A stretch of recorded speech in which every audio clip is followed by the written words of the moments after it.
people. Welcome once again to the Party of One podcast, the actual play RPG podcast where the gaming table is always set for two. I'm your host as always, Jeff Stormer, and this week on the show, we are joined by Reverend Uncle Bastard for a game of Rites of Vengeance. Rites of Vengeance is a solo RPG about modern magic, tragedy, trauma, and revenge. In it, the player takes on the role of a person who's been wronged, and who has been given the opportunity for revenge by a supernatural entity. They have to decide if the cost of vengeance is worth paying, and what they are willing to go through, give up, and endure themselves for a chance at sweet, sweet vengeance. The game is sick as hell. I had such a good time playing it. I think you're going to love listening to it. I love the game that we put together. I really can't wait for you to hear it. You can find more information about Rites of Vengeance at reverendunclebastard.itch.io, or you can check the show notes for more information. One quick note before we dive in, this episode is brought to you by Coffee Snake Studios. Coffee Snake Studios has an itch bundle currently available. Coffee Snake Studios is crowdfunding a baby. Coffee Snake, in addition to 15 other designers, has put together a charity bundle to help its founder pay for infertility treatments. The bundle comes in 3 tiers at $10, $20, and $30, each a better deal than the last. The full bundle has a total of 31 games, worth over $225, including several games that you've heard before on the show, including Beyond the Rift and Iron Edda Accelerated. The bundle is available from now until September 15th, so there are a few days left for you to pick up this bundle. You can find the bundle at bit.ly/CSS_baby_bundle. And with all that said, let's go ahead and throw it over to me in the past so that he can get started with the show. Take it past me. Thanks, future me. This week, I am sitting down with Reverend Uncle Bastard. Reverend, thank you so much for coming on Party of One. Oh, my absolute pleasure. So, real quick, at the top of the show, why don't you introduce our lovely listeners at home to what we are playing this week, as well as anything else you've got going on that you might want them to know about. Well, my name is Reverend Uncle Bastard, and we're going to be playing Rites of Vengeance. This is a Wretched and Alone solo game. Wretched and Alone, the system by Chris Bissett, one of my favorite designers. And it's about trauma and tragedy and how we cope with it. Excellent. Well, give us the run through of the game and the scenario, and then we'll go ahead and kick things off and make some magic happen. Yeah, so this was heavily inspired by a film called A Dark Song. The gist of the game is you have suffered at the beginning of the game an unknown tragedy, known to you but not revealed to the narrative yet. And you've decided that you need to seek revenge. So you have found a teacher who's going to teach you a ritual to raise a demon and seek revenge on whoever has wronged you. Excellent. I love it. I'm really excited. So I've got here in front of me, I've got a deck of cards. We pulled some out of the middle, but we have an Ace of Hearts shuffled into here in the upper third of the deck. In the bottom third of the deck, we have the Black Joker, we have the Beast, and then I have the Red Joker. The Teacher is placed next to my deck. I also have, simulating a Jenga tower, or rather, a tumbling wood block tower. They didn't give us money. I have here a stack of 34 numbered tarot cards with one major arcana mixed in, because I don't own a tumbling wood block tower, but this is the next best approximation. If I flip that one card, which I will reveal exactly what that card is when we get to it, because stating what the card is will make me laugh, and I want that joy captured on mic as well. Excellent. When I reveal what that card is, that will represent the tower falling, and that will represent one possible end of our story. Excellent. It sounds like you've done a great job reading the rules. You know, I do my homework. Yeah, sometimes a little bit, once in a while. So with that, yeah, kick us off. So the way this is going to play out, I'm going to read a short intro that sets the tone. Then we're going to talk about the teacher and location. And then we do a bunch of days where you roll a dice, we draw that many cards, and I'll read you prompts to advance the story. So this is the beginning of the game and your story. Once you had a normal life, a routine, connections, belongings. Then one day it was all shattered. You'll never forget the date it happened, and you will never forget what you lost. You will never forget who is to blame. There's only one way to live with the remembering. Your anger must be sated on the one who is to blame. But satisfying the depth of your hunger is beyond human means. Only a truly unearthly rage can mete out the punishment required. The power of the demon is the only way. So you search for the teacher to teach you the ritual. The golden rule of this game: you have started the ritual because you seek its power.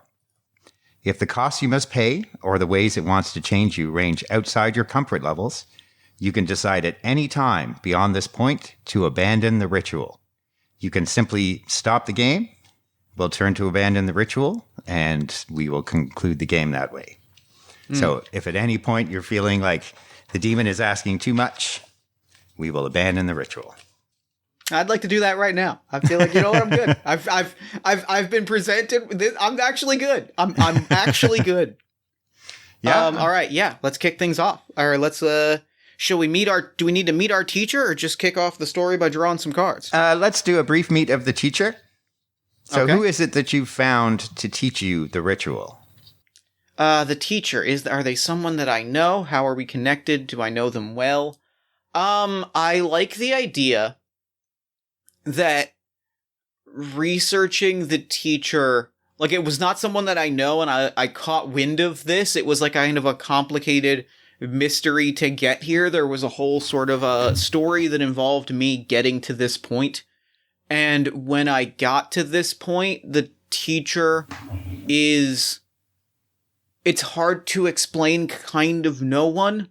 Like, the teacher is a presence. It is almost sort of a sentient state of mind, or like a confluence of information and details in the world. It is I love it. I love it. Kind of a... If picture almost a sentient conspiracy board, this idea of like a little bit Danny the Street from Doom Patrol, this sort of like living place around you where like the details and the lessons and the costs and all of these things, you know, which is part of why it takes this huge elaborate process to reach this person, and kind of why I've come to believe this or rather I've come to a place where I think I am believing it. And at a certain point, either delusion or acceptance are kind of the same thing. It's seeing things across the world, right? And there's something about like that idea of, I think that what it is, so I am tapping an X card on myself a little bit as I've talked through this. Yeah. I want to move away from, I'm talking through it. I don't love the conspiracy theory angle of it. Right. So what I think it actually is I love the Danny the Street. I love that. And I think it is quite literally, it is not just like information, because that feels a little, in 2021, that feels a little not great. Right. But what I think it actually is quite literally a place. And I'm trying to think what a cool, evocative place is. It's a mundane place that when I go there, the place itself informs me of things. I'm thinking movie theater. Oh, yeah, that's a really good one. An old, broken down one-screen movie theater, or like two-screen movie theater. Right, that plays these old... It plays what appears to be old, like, black and white tapes. Right.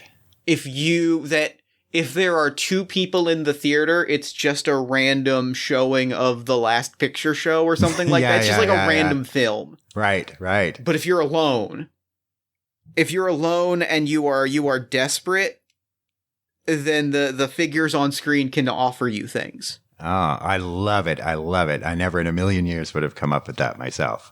So do you go each day, like each afternoon, to sort of have this space where you're creating the ritual? I think it is afternoon is actually kind of great. I don't like it being the last showing of the day, and I don't like it being the first showing of the day. Right. Partially because the idea that like someone else is likely to be there, but I think it is at 2:00 every day there is a showing. Right. And it is when people are at work. It is when people are about their day. The dead of the afternoon. There is a second screen in this theater that never has a showing listed at 2:00. And if you Right. go in there at 2 o'clock and you are the only person there and you are someone desperate for revenge, that is when the theater opens up its secrets to you. Yeah, I love it. I can see it in my mind. Okay, so that first day that you've realized that this demon needs to be brought forth for your revenge, let's roll the d6 and draw some cards. Okay. I have rolled a 6. Oh, We're it's going going to strong. be We're starting strong. heavy first day. Heavy first day. So what is your first card? My first card is the 5 of Diamonds. The 5 of Diamonds. Diamonds represent the teacher generally. When you first met the teacher, they told you which of your weaknesses would cause you to fail. What was it? And do you fear they're right? I am too ordinary. Mm-hmm. I am too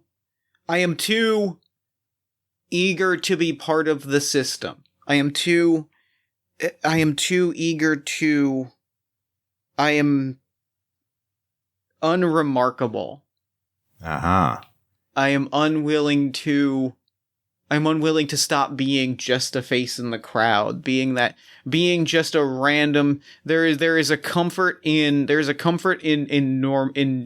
my perceived normalcy, and in my perceived anonymity there is a comfort, and the pull of that comfort will be my downfall. The urge to go back to things, and the thought that the thought in the back of my mind that I could go back, and that when this is done, when I have unleashed the demon, when I've gotten my revenge, that things will just go back to normal. Right. Is what is going to cause me to fail. Gotcha. Okay, and the next card? The next card is the 4 of Hearts. So hearts generally represent the ritual. So while you're in the theater, you're not sure if you've sort of dozed off or if the film has just kind of taken a hold of you. But in this state, you have a dream about the ritual. In that dream, does the ritual work?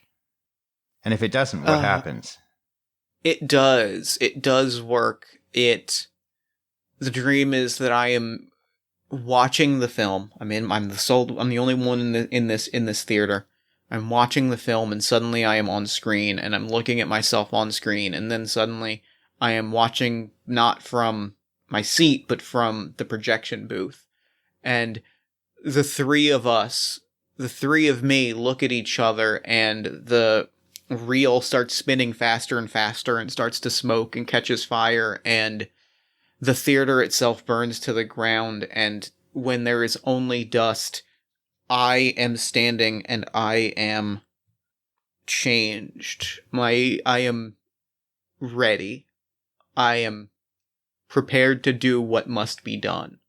The world around me has burned to ash, and the me that was happily sitting in the seat, and the me that was happily living out my life and being the smiling, happy protagonist have burned away, and it is time for the me that has been locked alone in a room for too long, staring out at the world, to be unleashed and to do what I am destined to do. Wow. And I'm going to have you pull from the tower at this point. All right, I have pulled from the tower. And the tower is still standing. Tower stands. Okay, and your third card of the day? My third card of the day is the 4 of Diamonds. So when you wake from the dream, the film, the movie theater, this presence, it tells you about another time they performed the same ritual and how it went wrong and what price the demon took from the last person who tried to cast it. What did they tell you? That someone tried to walk it back. The last person that did this tried to not abandon the ritual, but after a certain point tried to minimize it, had completed the ritual, felt regret, and tried to abandon it after it had been completed. Right. And once you cross that line, there's no going back. And I could show you, I could tell you what has happened to that person, but I can't. Because they never were. They simply never were. Every single record, every single memory, every single laugh, every single cry never happened. Their collective consciousness and memories were plucked apart and scattered across 1,000 other people. Every fond memory of this person now has another person's face attached to it. Every tragedy that this person caused or had befall upon them, it fell upon someone else. They were simply removed, Wow. and the universe continued on without missing a beat. That's a heavy price. And your next card? Is the Ace of Hearts. Oh, the Ace of Hearts is the awakening. You feel a shiver of dark power pass through your body as you sit in your chair. And you realize the ritual's started for real.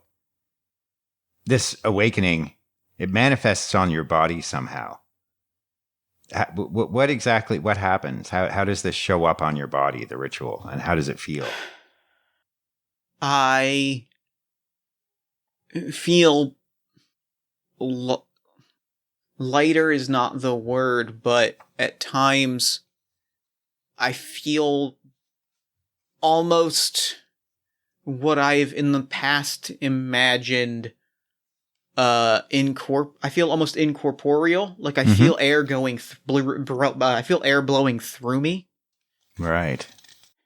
I feel the air blowing through me first is the first thing I feel, but I don't feel it consistently. Like flicking a fan on and off and flicking that light switch repeatedly, each time only for a millisecond. And I look at my hand and I realize that I am not there 100% of the time. I am 60 frames a second. Right. You're flickering a little. Yeah, I'm flickering a little like film on a reel, and the color has started to kind of drain out of my skin, my clothes, in that way of I am no longer. I no longer feel like I am a being of this world. I feel like I am one of a reality that is larger. I feel as if I have become akin to a storybook hero, but in the way that, but also in this way that I feel like I am a figure on screen, and if the reel stopped going, I would simply cease. I feel like I am no longer man, but narrative. I am a film hero, but not in a film world. So you've awakened to your true role. Mm-hmm. So if you can place that Ace of Hearts on the table by the tower, and I'm going to have you roll a d6 and place that many totems on the card. All right, I've placed one token on the card. One token on the card. So you feel quite powerful. You feel like perhaps it's time to go for the day. And sort of, absorb what's happened and come back tomorrow. So we will turn to the next day when you return back to the theater. I'm going to have you roll another d6 to see how many cards we draw for the day. That is another 6. Another 6. Heavy days indeed. Heavy days indeed. The first card is the Four of Spades. First card is the Four of Spades. So this demon, this power you hope to raise to seek your revenge for this tragedy.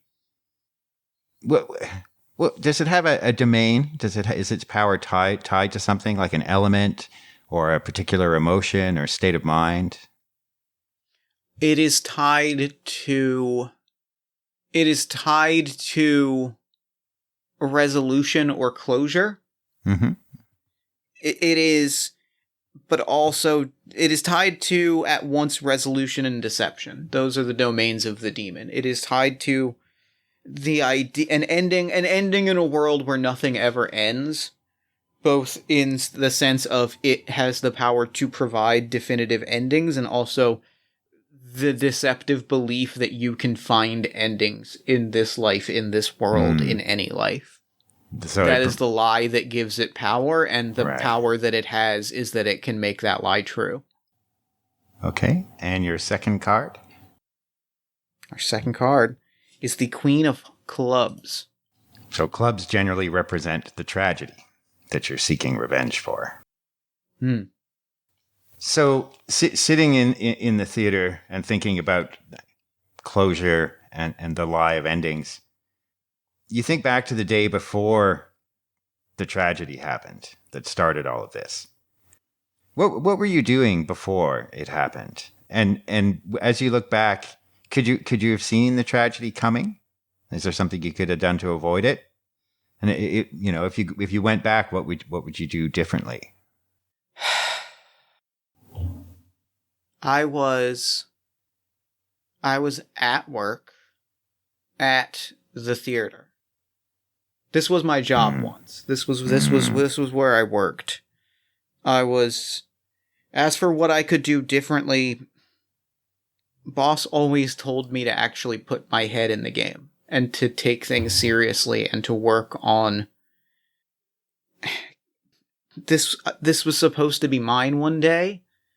This was supposed to be handed down to me, and Pops said that I needed to get my head in the game, and I never did, and there could have come a time where I took things seriously, and I didn't just sling popcorn and watch bad movies, and yet here we are. And your next card? Is the King of Hearts. So, you come out of your reminiscence, and you're feeling a little impatient. You're ready to get this thing going. How do you try to convince your teacher, this theater, this presence, how do you convince it to start the final ritual now? I think I go into the projector room. And I find the real marked final, and I swap it out immediately, and nothing happens. But I keep trying different reels, and the footage on screen doesn't change, but I'm swapping out reels, and I'm swapping out, films and reels, and I'm just trying to get to a further point in the story that I am being told. I am trying the cinematic version of skipping ahead in the book. Right. And it's not working. It's just, it picks up whatever film, whatever reel I put in the projector, it just picks up on with the next exact beat of the demon whispering secrets to me. And I don't want secrets. I want the end of this. I want this demon of resolution to actually give me resolution, and it is not doing that. Okay. So if you can place that king on the table near the tower. Done. And if we ever reach 4 kings on the table, the ritual will fail. So it's advancing in power, but getting a little more precarious. Okay, and your next card? The 8 of Diamonds. So over these last 2 days seeking this power, have you told the theater why it is you seek revenge? And if you did, how did it react? And if you haven't, have they pushed you for an explanation? In between the teacher's lessons, the screen keeps showing me myself. It keeps showing me these beats from my life and the story of what could be to come, and it showed me the time the professor gave me the F that flunked me out. It showed me the time the time I stood on stage at school and everybody laughed at me, and they show me, and it shows me each of these, and it shows me the resolution to the story. It shows me the teacher. It shows me standing in the professor's office as he is carted off by police, with me sitting in his chair, swirling, having taken his job, his career, his life, his providence. It shows this, and each time it then lingers on that final shot as if to say, is this it? Is this the story that you are ending? Is this your story? And each time it's not quite right. And your final card for the day is the Eight of Clubs. So if the demon, when you raise this demon, if the demon offered you peace instead of vengeance, would you accept it at this point? Could you accept the tragedy and just embrace peace? Or are you uncertain whether you would? I think there is a part of me that could. And I think that is the weakness that the demon was talking about, or the teacher was talking about. I think that is the desire to just go back and return to normal and be no one. But even knowing that, I don't think it's enough to change my view of it. That is, after all, how I will fall. So I think ultimately I could. You could accept peace. I could. Okay. So in that case, you should remove one totem from the Ace of Hearts, the Awakening. Mm-hmm. But since you only had one, that brings us to the theater. The theater itself begins to flicker. You know, and it's flickering in and out of sync with your own flickering. And you find yourself being not canceled out like sound waves, but more like moved around. So you're flickering in the projection booth, but one or two of those flickers, you're back in the chair, and then you're back in the booth again. And you realize that you've somehow become a part of this theater. The theater, you have raised the demon. You have manifested this theater, and you and it are, for the moment, almost like one flickering story on a screen. And you realize, I feel powerful. I feel cool in that way that every great movie star is. I got that movie star cool. It doesn't feel right. It feels like an act, but it feels like an act that I'm really good at. I feel a little bit more capable of. I feel like I could learn how to fight. I feel like I could learn how to drive a motorcycle. I feel like I could learn how to fly. I feel like I could be anything I see on screen. I could do that. I feel like I could do my own stunts. I feel like I could deliver a monologue. I feel like there's a million things I could do. But I don't know. I don't know if it would be me on screen or if it would be a stunt double. Like, it's hard to say if I feel like I could do any of those things or if I could simply be in a place where those things have been happened and people think that I have done them. But I'm reaching a place where I don't see a difference. And I think that is the sort of terrifying power that comes from this ritual. so you're the actor or the character or both? A little bit of both. A little bit of the viewer looking in on my own story, my own journey, my own power. Well, you realize as this is happening that the flickering is changing pace a little and slowing down. And you realize that this ritual is a small window. And now is the time for you to take from the ritual what it is that you want. Is it still the revenge you came in looking for? Or is there something else that when you walk out of this particular matinee, you're going to carry with you? It is a different kind of the revenge. I wanted to take back this theater. I wanted to be the kind of person to have the power to have found the way to take this theater back from the chain conglomerate that Pop sold it to. I wanted that. That's what I was looking for. I didn't want this place to have this history to be boiled down, sanded off, the rough edges sanded off, and had a chain label slapped on it that advertised cheap gimmick 3D and whatever the latest superhero movie was. I didn't want that for this theater, even though I never could find the motivation and the incentive to carry through and find a way to take it on myself. I wanted the shortcut to be the person that could do all of those things, but I don't want that anymore.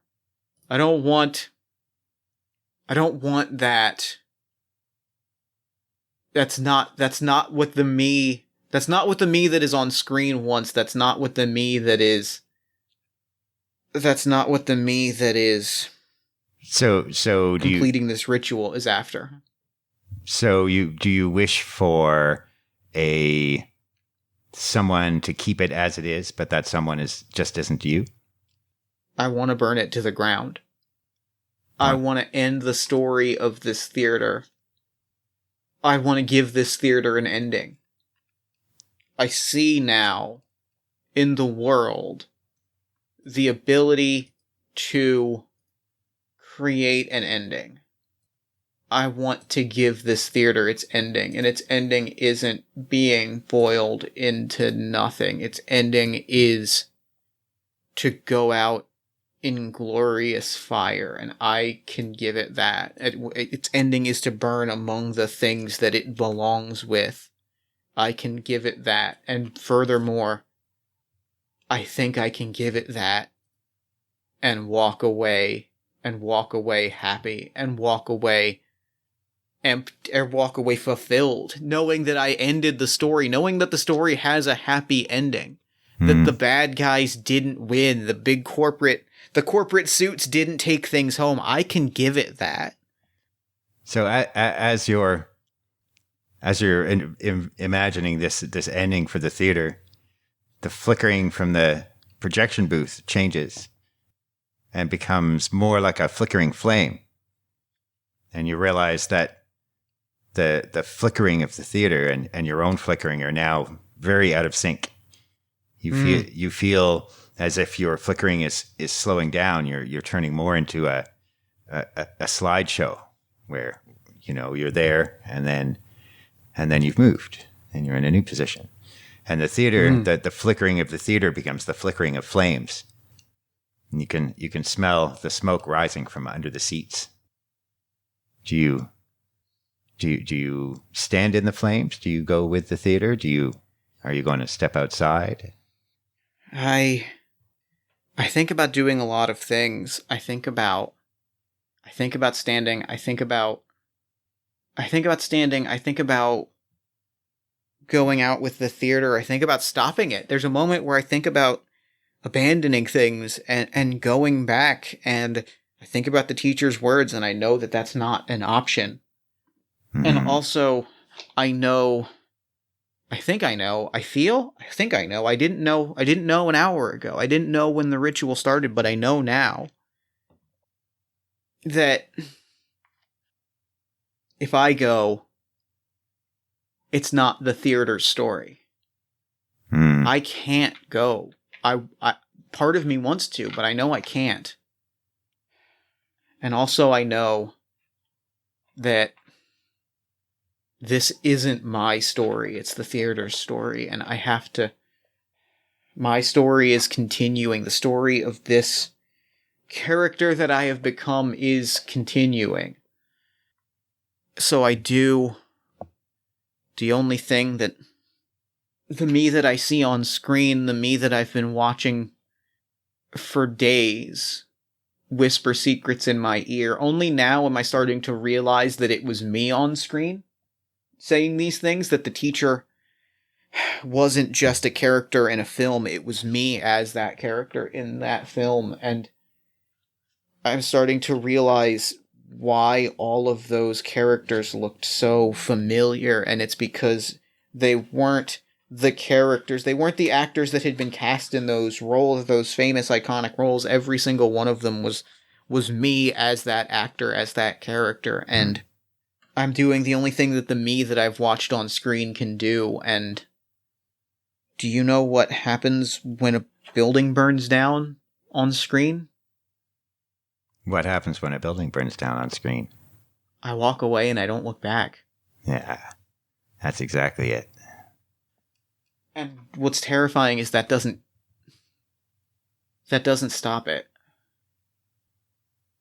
What's horrifying, there's this moment where I walk away and I get into my car and I drive into the sunset. And it's, I mean, it is admittedly 3 p.m. The sun shouldn't be where it is, and yet it is exactly right in front of me. My sunglasses perfectly blocking it out. When did I get sunglasses? When did I put on sunglasses? But I drive away, I drive into that 3 p.m. sunset. The golden hour. It's always the golden hour. And the story doesn't stop. I'm still this.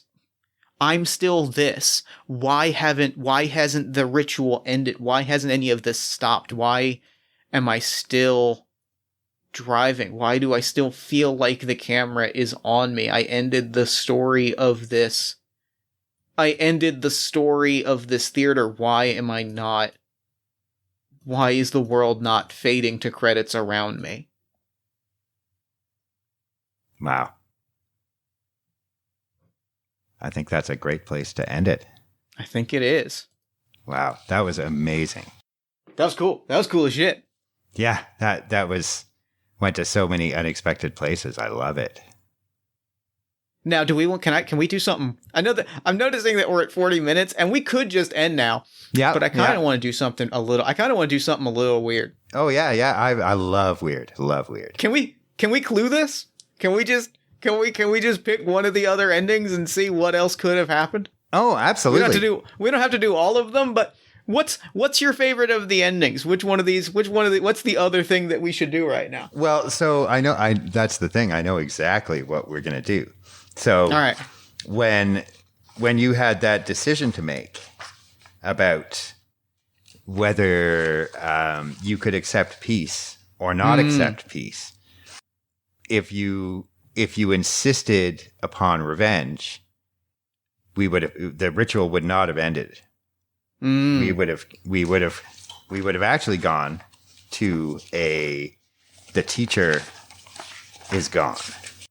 So if we rewind the film and put the alternate third reel on, I think that's exactly what we see. Is I drive away and I have that horrifying realization. I start to scream. And then the film rewinds we watch it rewind. We watch the fire fade away, and I'm back in that theater. And in that moment, I mutter, "No, I cannot accept peace." And the teacher disappears. The teacher being the theater. So I think when you make that decision and leave the matinee that afternoon, when you come back the next day to continue the ritual, the doors are locked and you can't get in. So where will you go? Where will you go to continue the ritual with the doors closed if you cannot get into this theater? I think there is. The next thing we see is me long with my beard, with a beard and with several weeks of hair growth and beard. And there is a shed in the backyard of Pops's. No, it's not Pops's house. It's the backyard of my grandmother's house. Ah. a town over. I've been spending a lot of time there. I've told everybody that I've been job hunting, and they've been like, well, fine, whatever. He's working on a project. And there's a shed. And when I sit in that shed, there's one chair, there is a projector, and there is a sheet. It's not even a plain sheet. Like, it's not like it's not even like, it is a... It's a grandma sheet? It's like got a checkered pattern on it. Right. But it's like a white and like teal checkered pattern. But it's still thin enough that I can kind of use it as a projector screen. Right. And that's enough for me. Okay, so we pick up the story. You're in the shed with the story flickering on the screen. Are you still flickering at this point a little bit? I think at this point I am still flickering. I think I'm flickering more now that I've built this. I'm flickering more, and I feel like I'm about as detached from reality as I was at the end of the story previously. Mm-hmm. Like this is taking me to a different place, right? Like it's that sense of, this is me creating something even larger and not simply accepting the demon, but building something even more terrifying. Okay, so I will have you roll the dice for today to see how many cards. All right. That is another 6. Another 6. Excellent. And draw your first card, please. Okay. Ace of Spades. Ace of Spades. Amazing. So you have as you're watching the flickering screen in the shed. Is it still the afternoon? Do you still do this ritual in the sort of the 2 p.m.? I think I'm doing nothing but this ritual. Okay. I think it's this. I have taken the control, and so I am simply watching the story. Like, I am simply watching the tapes all the time. So you find yourself in sort of in and out of sleep. You're in there so often. Mm-hmm. And in one of these, you think you're sleeping, but the movie begins to talk to you directly. In fact, it's offering you something to abandon the ritual. What is it? What is it that it's offering to you? And are you tempted? It offers me the theater. It finally, it's for weeks been trying to guess at what I want. It's shown me every time someone has wronged me, every tragedy that has befallen me, every tiny misstep in my life, and it has offered me. It finally showed me, storming into a boardroom, kicking down the door and demanding the theater back, giving an impassioned speech, throwing someone out of a window and like winning the theater back. Everyone claps. It finally shows me this. And I don't want it. It's not that theater closed its doors to me. That isn't the end of my story. That's not the story that I want. That is not the story. That is not the ending to my story, is getting that theater back. I am not tempted because there is something grander in scale. I have a grander purpose in all of this that I have finally come to realize than simply taking back this theater. This ritual is not simply a means to an end for me. It is the beginning of something much greater. Okay, so I'm going to have you put the Ace of Spades next to the tower. Mm-hmm. The next time you're instructed to pull from the tower, you can discard that card instead. You feel empowered by this dream. So your second card of the day, please. 6 of Spades. 6 of Spades. We're in a spade state of mind. So this demon of closure and the lie of closure and ends of stories that never end do you know anything about its history? Did you discover it through Through a book, through a story told to you, through how did its history come to you? It's the funny thing about watching movies and loving movies and being obsessed with movies is you learn about the tricks. You learn about shooting someone close up and shooting someone further away so the person further away seems much taller, and you learn about you learn about the ways that you can cheat a shot. You learn about Foley effects. You learn about the goofs along the way. You learn about the stormtrooper that bumped his head. You learn about all of these little things. And as you learn about them, there's one movie. It's called No More Cowboys. And you learn that there is this one motorcycle trick in this movie. And yet watching that film and like reading about it, there's a thing that happens. There's like a glitch in the footage. Right. At one point, like we see a continuous shot and like the motorcycle gets damaged, but it keeps going and then it's fine. But the thing is that it's not like a cut. There's no cut in this shot. It simply undoes itself.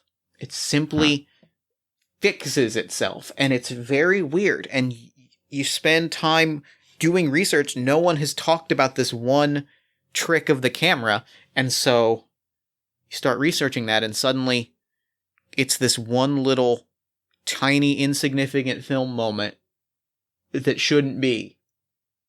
And in studying, that's the moment that like I found one.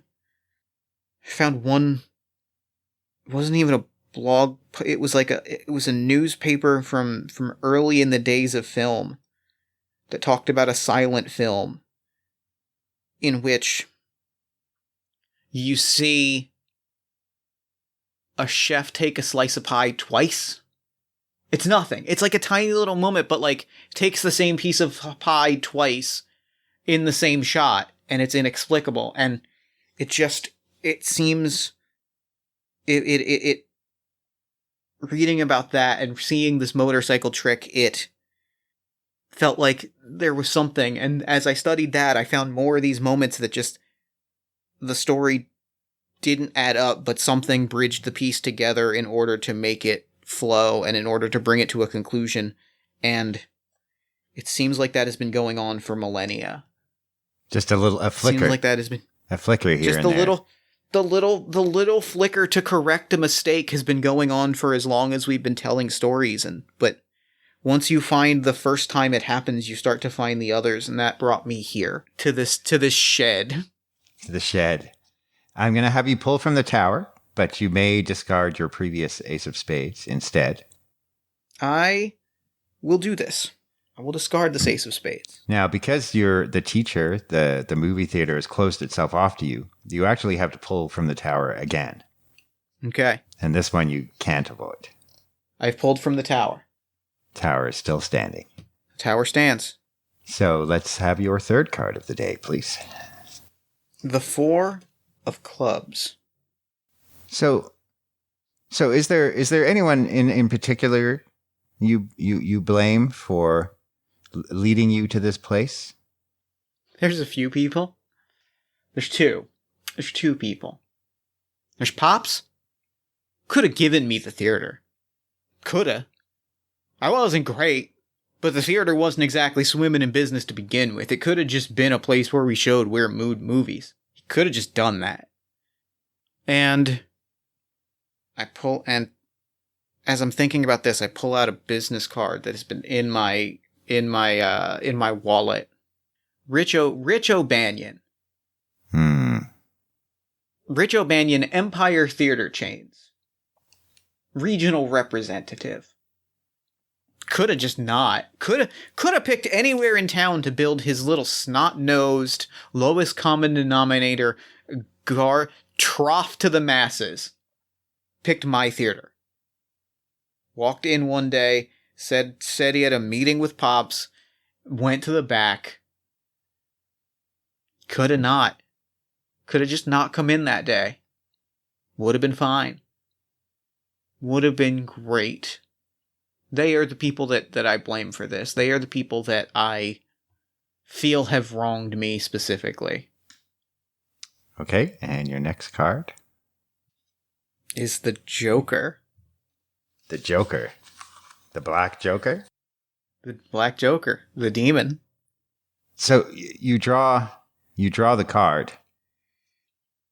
Means the demon is broken into the world. So I need you to roll a d6, please. And that is a 2. If the total is less than the number of totems remaining on the Ace of Hearts, the demon arrives unexpectedly and you were caught unawares, but you rolled above. Indeed. If the total is equal to or greater than the number of totems remaining on the Ace of Hearts, you sense its arrival. You sense the demon, the demon breaking through before you've protected yourself with the ritual, and you manage to flee. How do you sense it coming? Come on. It's you don't watch as many movies as I do and not sense the betrayal twist coming. It was telegraphed by the story, was it? It's what the story called for. Of course the demon was going to try and pull one over on me. That's how these stories go. So yeah, I knew that. I knew it was going to happen. So on the day that the day that I saw that I had one final reel of this story, of my story to play out, I set it up, I flipped the switch, and I walked away. I let it play out in a poorly made shed that was going to fall on it in an hour. I don't know. So I left. I kissed Grandma and I said, I gotta go. I'll let a shed fall on it.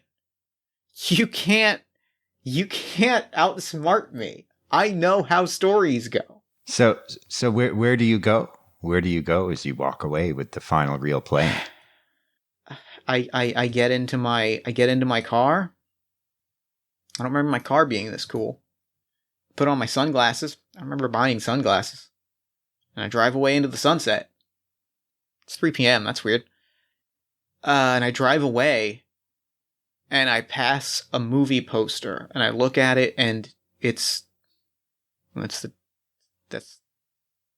thought The Rock was, that's okay. And I pass another, I drive by my theater and I look at the posters and that's not right. Why did the theater's not here? It's burned down. And I find a withered poster and I look at it and it's me staring at myself, and I don't understand how all of this has happened, but this isn't a clean ending. I was promised a clean ending. This is messy and loose ends and big questions about. That's not a good ending, demon. That's not a good end to the story. Fuck. That's what it's. Oh. So you hear. It sounds like a voice of a narrator, but sort of behind you, and as you turn around, it's not sunset. It's nighttime, and it's a wet street, smoke coming out of the manholes, and light from the lampposts spreading in just a little cone straight down to the ground, leaving the stuff around it in a darkness. Maybe you can see something in the darkness, maybe not. And right there in front of you, it's the big glass window, neon sign, TV store. And there's a TV in the window. And as you see the TV, you realize it's the shed. It's your grandmother's shed on the TV. And you can see in the door, but just sort of like a third of the screen, the flickering. But you can see the projector, and you can see the reel, the final reel is running out. And each time it goes around, you can start to hear a little as the tape slips a little, because there's only a few wraps left. And as that last reel on that last piece of film slips off the reel and ticks through the machine, tick, tick, tick, tick, tick, and the picture flutters and goes white, seen through the grain of the TV. And what happens? What happens on that TV that you're watching at the shed that you're no longer at? What does the demon do? TV cuts to black, and it says on a final title card,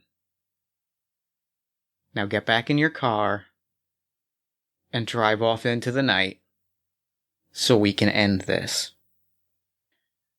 And I look at all the other TVs, all the screens, all the big giant skyscraper screens showing commercials. I look at every single screen around me. I feel my phone. I see my phone. I see it light up, the light shining through my pants pocket. I look at all these screens, and I get back in the car. I'm back in my little car, and I look for the moon. I look for the moon, and I drive in the opposite direction, so that closing, because I know that we're going to want the closing shot to just be the skyline with the screens and that big giant bright beautiful moon. We're going to want that in the shot. And I drive away, and I go back to my life, and I try not to think about it every night as I fall asleep.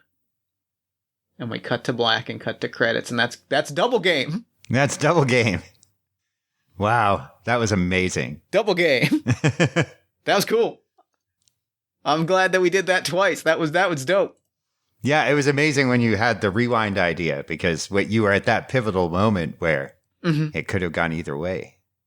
I thought it was really cool, and I liked both of those endings. Who's to say which is the right one and which is the canon one? Maybe they're both canon. Well, but that was fun. One of them is the TV edit, and one of them is the movie theater ending. I think what it is I mentioned Clue, and I think what it is and exactly like what this is a real movie trivia story. The theater run of Clue did not have all three endings. Right. You only got one of the three endings. That you only got when you went to see it in theaters, you didn't see but actually this is the case. But actually, you saw the version of Clue you saw a version of Clue that had one of those endings. Right. And so I think what it is that some theaters, there was also a famous rumor that I don't think was actually true. It may have been true. I don't think it's true, but it may have been true, that this also happened with, talk about an extreme difference in quality of films that supposedly legend has it had the same thing. Supposedly, the other movie I've heard of this happening with was X-Men Origins Wolverine. Really? That I did not know. I have heard, I don't know, I believe this may be just an entirely fabricated myth, but I believe there is a legend that there are two post-credit scenes. And that some people saw one and some people saw the other, and one of them involved Deadpool and the other one involved Logan. Right. I don't know if that's true. That is the story that I heard. Once upon a time when that movie, when that particular cinematic masterpiece came out. But I believe that what has happened in our particular story is that some theaters got one version and some theaters got another, and we never canonically, we never showed both endings together, except for in this special edition DVD release that you are now listening to. Excellent. I love it. Well, thank you. And that is game. Thank you so much for playing this with me. This ruled. Yeah, this was really fun. I really appreciate it. Well, thank you so much. Real quick before we wrap up, where can people find you, your work, and this game online? Like I said, I'm Reverend Uncle Bastard. You can find me predominantly at reverenduncle.bastard.itch.io. You can get all my games there. And this particular game, Rites of Vengeance, is coming out probably right about the time this is going to air, maybe a little before, maybe a little after, from Exalted Funeral. In a fancy risograph printed zine edition with a cover by Johan Noor, who did the art for Morkborg, which I can never pronounce correctly. So that's what we're going to get. And I have free community copies of all my stuff on Itch. So if you can pay, great. If you can't, take it anyway. Games are for everybody. Yes, indeed. Thoroughly agreed. This was awesome. Thank you so much for playing this with me. But for now, I'm going to throw it over to me in the future so that he can wrap up with the show. Take it, future me. Thanks, past me. And thanks again to Reverend Uncle Bastard for coming on the show. That game ruled. I think we took it in some really cool directions. I loved what we did with the story. I'm so happy with that game. I loved it. Please be sure to pick up your own copy of Rites of Vengeance at reverenduncle.bastard.itch.io. Check the show notes for more information. And be sure to follow Reverend Uncle Bastard on Twitter at Uncle Barber. Then while you're on Twitter, follow us at Party of One Pod, like the show on Facebook at facebook.com/partyofonepodcast. If you enjoyed the show, consider leaving us a nice iTunes review or Podchaser review, telling a friend about the show, or giving us some support on social media. Any of those things help new listeners find the show, which helps us do bigger, better, and cooler things. You can also support the show financially at patreon.com/JeffStormer or ko-fi.com/JeffStormer, or you can head to our merch store at bit.ly/partyofonemerch. If you enjoyed this episode, join our Discord and let us know at bit.ly/partyofonediscord. We'd love to hear from you. And lastly, if you're thinking to yourself, God, this was fun, but I wish I had another podcast with Jeff Stormer in it that I could check out right now, you should check out All My Fantasy Children, the other podcast I produce on the One Shot Podcast Network with my best friend Aaron Catano Saez. Every week, we spin a listener prompt into an original fantasy character. We populate a shared universe, one story at a time, and we have a great time with some of our favorite role-playing games. You can find new episodes at oneshotpodcast.com. Party of One is, as always, produced and edited by Jeff Stormer and Jen Frank. All music for the show comes from the song Infinite Lives by Mega Ran featuring the D&D Sluggers, and the Party of One logo is by Evan Rowland. If you'd like to inquire about advertising rates, coming onto the show as a guest, or about press coverage of the show, send me an email at partyofonepodcast@gmail.com. And I think that's all we do here, so until next time, thank you so much for listening. Remember to fight the forces of fascism every single day. Remember that self-love and self-care are radical and defiant acts of resistance, and as always, party on, everybody.